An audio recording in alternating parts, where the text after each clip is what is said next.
Hey, good evening. Welcome to the Maples devotion for Friday night, September 18th. I'm Stephen Sparks, and I'm glad you're tuning in. Tonight, we're going to touch on one last element of how to be a Christian in our home. But it's going to be a little different, because I want to define home perhaps a little differently than we think about it. As many of you know, I'm an adopted kid. I was brought home by Lawrence and Patty Sparks 1st of October in 1971. They invited me into their home. I was an itty-bitty baby, and made me a part of their life and their family. I am deeply moved and deeply connected to the concept of adoption. I think it's one of the greatest institutions, and I'm so proud of adoptive parents everywhere.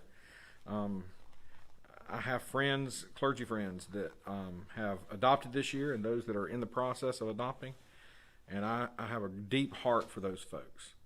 I think adoption very much is an echo of God's heart. I think it's something very close to Him. And I think it is acting out the best parts of our Christian faith in this. We adopt children, youth, young adults into our families through foster care, through direct adoption, through planned adoption, even during pregnancy. And we're inviting people that are not flesh of our flesh, bone of our bone, into our families and saying, you are flesh of my flesh and bone of my bone. Come in. Come into the family. Come into my home. Come into my life. Come in. And that is essentially what happens to us as Christians. That we are invited into the family of God through Jesus Christ. We are invited to call Him Abba, Father, and we're made part of the family. Even more so if we look at it from the historic identity of people of faith, that we are adopted into the line of Jesse. We are the branch that is grafted in. We are grafted into the root of the tree of Jesse. In horticulture, you can take a branch from one tree and splice it into another tree, and if it's of close enough character, it will grow and ultimately produce fruit. That's why there are apple trees that have multiple types of apples growing on them. They are the products of grafting. We've been grafted in, which is another form of adoption, another way of saying adoption. I really believe in that as a metaphor for how we can be Christians in our home. Now, I'm not saying that we should all go out and adopt someone, although if God leads you to that, I think that is a great endeavor. I think it is one of the most profound and deeply Christian things we can do. But I want to ask you about adopting into a bigger family. Matthew 28 is Jesus' great commission to us, to go into all the world and make of them disciples, teaching them everything I have taught you. And we think of all the world, we think the ends of the earth, we think out there, far away. We don't often think of close to home. But sometimes it is very much close to home. Perhaps the most profound thing that we can do to be Christians at home is by inviting other people into our Christian home. Not necessarily your house or your place of residence, but into that home that is not made with brick and mortar or stone, but into that home that is made of something more, of something even more real. A home made of love by Christ at His death. And as He goes to prepare that place for us, it will come when He comes, and we will have a home with Him. Maybe the best way that we can be Christians at home is to invite other people to be a part of that home, that family of God at the end of time, to come and take up residence with us in our larger Christian home. Jesus often redefined what it meant to be family. He said, "Who is my brother?" famously. "Who is my mother?" "These that do the will of the Father." He recast what family meant. He recast what home meant. He recast what it meant to be connected to a larger family. We here at Maples talk about reaching our oikos. Oikos is a Greek word that means extended family. It is that group of people that do life with you.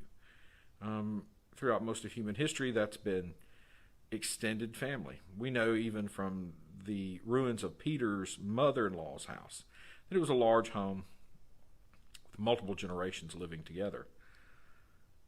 And that's what the home meant. And isn't that really kind of what the home of God is? A large house with lots of people, multi-generational, from different walks of life, maybe even different cultures, that are all living under one big roof. You can go just around the block in Olive Branch and see multiple types of churches: Baptist, Presbyterian, Episcopal, Catholic, Lutheran, Church of God, Pentecostal, AME, AME Zion, Missionary Baptist. Each of these churches will worship differently. They will have different characteristics, even different thoughts about how one ought to structure the church, how we ought to live, and even different thoughts about the redemptive work of Jesus Christ. But there is something that we all share, and that's Christ.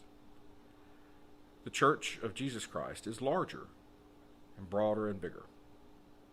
And each of us work hard to invite others into that great family. Or we should. The last decade to 2 decades, it has become abundantly clear that the church, and the Protestant church mostly in North America, has been in decline. Numbers have been falling. Attendance is dropping. Why is this? Perhaps it is because we have lost that passionate intensity for inviting others into that family. Perhaps it is that we see that family as a small nuclear unit. We're very comfortable with our little group of people. I heard a story told, it's probably apocryphal, but by an evangelist, and he was talking about a little church that he served in Mississippi a long, long time ago. And he talked to them about doing certain things to reach out to their community, to new people, to different type of people. And one lady in the church asked him, "But Brother Jimmy, what happens if they come? What happens if they show up? They're different than us. They're not one of us." That story was told to me by the Reverend Jimmy Buskirk, who went on to glory, one of the great saints, one of the great leaders of the church, of the Methodist Church, and one of my heroes.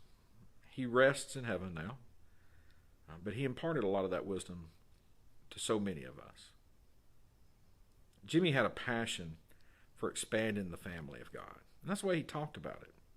Expanding the family. Making room for others inside our little family. That's what Lawrence and Patty Sparks did for me.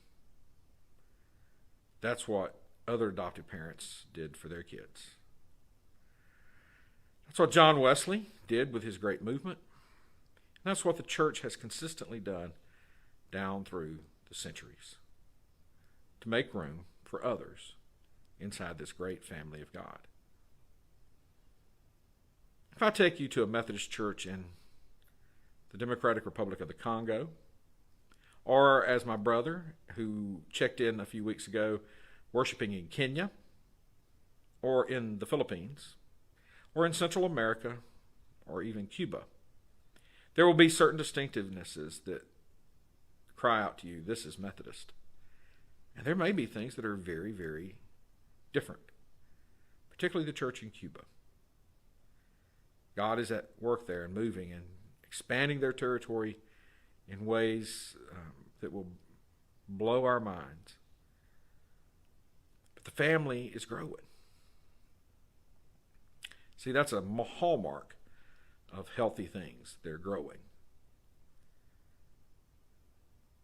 One of the great things I love to watch at family gatherings at the church is when we have a table set up and it's maybe 4 to 6 to 8 seats.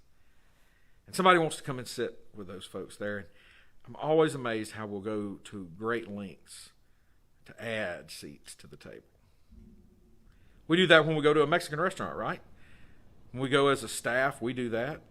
When we do a staff lunch, we do that with our families when we have a large group going after church on Sunday. And we pull the tables together to make room. Maybe one of the best things that we can do, maybe one of the greatest things, to be a Christian in our home, is to remember that that home is only temporary. And that we're seeing a glimpse in it of the great home that we'll experience with Christ at the end of time. The New Jerusalem in the midst of the new world. Wouldn't you want to make that table as big as you can and invite as many people in as you can? Wouldn't it be sad to stand inside of heaven and casting our eyes out, seeing the throngs that did not accept Christ and that are outside? Wouldn't it break our hearts? We also often see the imagery of the ones on the outside looking in. But how sad for us if we are on the inside looking out and there are those that perhaps might have been saved. I believe that the greatest thing that we can do as Christians in our homes is to invite other people into the great family of God. To teach it to our children, as it says in Deuteronomy, to write it on our foreheads and on our arms, to talk about it all the time, to teach it to our children, to teach them the ethos that the family of God is bigger and broader than we can even imagine. I believe that if we do this, if we make that front and center, the centerpiece of our personal journey of faith, that is wherever we're at in our own faith journey, wherever we're at in spiritual maturity, wherever we're at in spiritual development, wherever we're at in growing in the graces of Christ, wherever we are, we invite others to join us on that journey. Maybe that does involve inviting folks in. One of the great movements that's happening is in the modern church in America is what's called the Fresh Expressions movement. And part of that is a thing called dinner church, where people are having dinner parties in their home and inviting people in and using this as an opportunity to share Christ.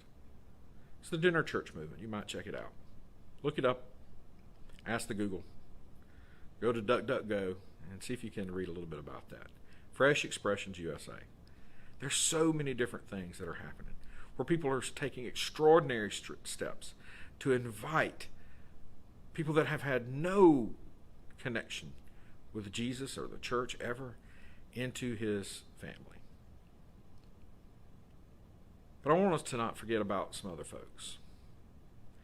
We all have those relatives that only occasionally show up at family gatherings. Maybe they're the outcast, the black sheep of the family, the ones that have maybe made some pretty rough life choices and are just not welcomed with opening arms at our family gatherings. And it's always a beautiful blessing when we see those folks invited in and being able to come back to the family table. Likewise, there are people all around us that may not be in church on Sunday morning, but they can tell you where they were supposed to be. They have connection to church. They were perhaps raised in church, but they've walked away from it.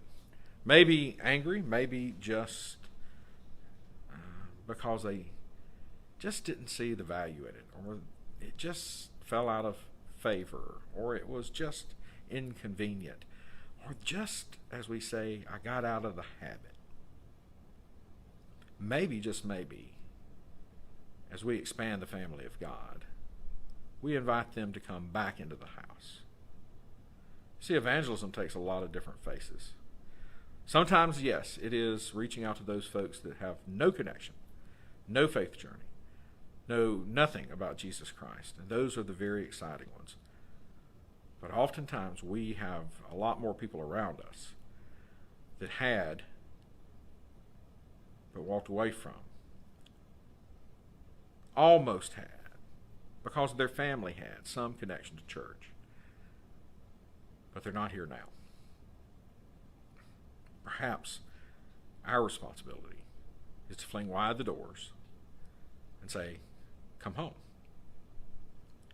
Come to this Christian home, this family of God. I hope that we do this as a church. I hope you do this as an individual. And I hope you pass it along generationally to your children. I hope that we are constantly open the door so that others can come in. Thanks for joining us this Friday. I'm keeping it short because I don't want to lose this point. Ponder it this weekend. Keep it foremost on your heart. Keep it in the frontals of your forehead and on your forearm. Talk about it with your family. And maybe make a concerted strategy to reach your oikos, that extended family that God has put you in touch with. Those 8 to 15 people that God wants you to reach to help make part of his family. Have a great evening and a great weekend. And we'll see you right here live on Facebook and on YouTube Sunday morning, or join us live in the sanctuary. And by the way, whether you're in the online campus, our virtual campus, or whether you're on our physical campus, why don't you invite somebody? Invite them to come. They may say, oh, I don't know, I don't like that old music up in there, I don't like this, or that's a big room, and I'd feel uncomfortable. Well, we have at 9:30 a non-traditional service, something that's a little more modern with its music, but very traditional in its structure, its theology, and the Word. Invite them in. Maybe come yourself to sit with them before you come and worship at 10:30, 10:45 actually, in your preferred worship style. It's out there for us. It's a tool that we can use to open wider doors. What new tools will we have? Well, stay tuned. I think God is doing a great work, and there are some new things that are coming about. We're working through the coronavirus restrictions and all of those stumbling blocks that are in the way, but something inside of me says that every problem has contained within it a challenge and an opportunity. Let us take advantage of those today. Hope to see you Sunday morning. Sam will have a great message for us, and I can't wait to hear it. God loves you, and so do I.